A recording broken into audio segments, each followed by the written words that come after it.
آج ہم ایک ایسی کہانی سنتے ہیں جو اکثر تاریخ کی کتابوں میں چھپ جاتی ہے، ہندوستان کی آزادی کی جدوجہد میں مسلمان علماء کا کردار، جو نہ صرف انقلابی تھا بلکہ قومی اتحاد کی بنیاد بھی رکھتا تھا۔ یہ وہ لوگ تھے جنہوں نے اپنی زندگیاں، اپنا آرام اور اپنا مستقبل اس ملک کی آزادی کے لیے قربان کر دیا۔ جب 1803 میں شاہ عبدالعزیز نے انگریزی حکومت کو غیر اسلامی قرار دیا تو یہ صرف ایک فتویٰ نہیں تھا، یہ ایک سیاسی منشور تھا جس نے مسلمانوں میں مزاحمت کی پہلی لہر پیدا کی۔ شاہ ولی اللہ کے بیٹے نے جو بیج بویا وہ آنے والی نسلوں میں آزادی کی تحریک بن کر پھوٹا۔ اس فتوے کا مطلب یہ تھا کہ اب مسلمانوں کے لیے انگریزی حکومت کے ساتھ تعاون کرنا جائز نہیں رہا تھا۔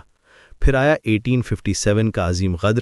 مولانا فضل حق خیر آبادی جیسے علماء نے انگریزوں کے خلاف جہاد کا فتویٰ جاری کیا۔ یہ وہی مولانا تھے جو پہلے ایسٹ انڈیا کمپنی میں عربی اور فارسی کے استاد تھے، لیکن جب وقت آیا تو اپنی نوکری چھوڑ کر بغاوت میں شامل ہو گئے۔ انہوں نے صرف علمی کتابیں نہیں لکھیں بلکہ تلوار بھی اٹھائی۔ یہ ایک عالم کا وہ جذبہ تھا جس نے علم کو عمل میں بدل دیا۔ مولانا محمود حسن، جنہیں شیخ الہند کا خطاب ملا، نے دارالعلوم دیوبند کو آزادی کی تحریک کا مرکز بنایا۔ یہ وہ ادارہ تھا جو انگریزی مداخلت سے آزاد رہ کر نئی نسل کو تیار کر رہا تھا۔ جب پہلی جنگ عظیم شروع ہوئی تو شیخ الہند نے ترکی اور افغانستان سے رابطے قائم کیے۔ انہوں نے مولانا عبید اللہ سندھی کو کابل بھیجا تاکہ وہاں ایک ایگزائل گورنمنٹ بنائی جا سکے۔ انگریزوں نے انہیں گرفتار کر کے مالٹا بھیج دیا، لیکن ان کا عزم نہیں ٹوٹا۔ جیل میں بھی وہ آزادی کا خواب دیکھتے رہے۔ 1919 میں جمعیت علماء ہند کا قیام ہوا۔ مفتی کفایت اللہ پہلے صدر بنے۔ یہ تنظیم صرف مذہبی نہیں تھی بلکہ سیاسی مزاحمت کا مرکز تھی۔ جب انگریزوں نے وکٹری سیلیبریشن منانا چاہا تو جمعیت نے اس کا بائیکاٹ کیا۔ 20 علماء نے فتویٰ پر دستخط کیے کہ جب تک عثمانی سلطنت کے ساتھ انصاف نہیں ہوتا مسلمان اس جشن میں شرکت نہیں کر سکتے۔ یہ فتویٰ اتنا مؤثر تھا کہ پورے ہندوستان میں مسلمانوں نے اس کا احترام کیا۔ مولانا حسین احمد مدنی نے کمپوزٹ نیشنلزم کا نظریہ پیش کیا۔ انہوں نے کہا کہ قوم بننے کے لیے ایک ہی مذہب کا ہونا ضروری نہیں، آج کل قومیں وطن سے بنتی ہیں۔ یہ بات اس وقت کہی جب ہندو مہاسبھا اور مسلم لیگ مذہبی بنیادوں پر تقسیم کی بات کر رہے تھے۔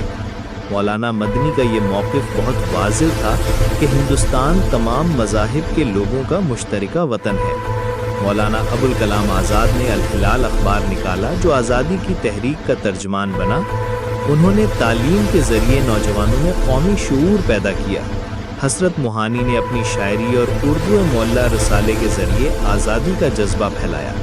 ان کی شاعری میں انقلاب کی آگ تھی جو لوگوں کے دلوں میں جلتی رہتی تھی۔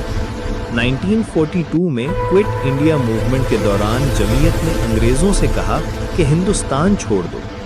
اس وقت 925 علماء نے مولانا محمود حسن کے فتوے پر دستخط کیے تھے۔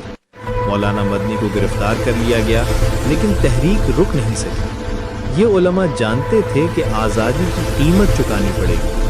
یہ علماء صرف مسجدوں میں خطبے نہیں دیتے تھے، وہ جیلوں میں گئے، قربانیاں دیں اور ایک متحدہ ہندوستان کا خواب دیکھا۔ انہوں نے ثابت کیا کہ آزادی کی جنگ میں مذہبی رنگ و نسل کی کوئی بنیاد نہیں۔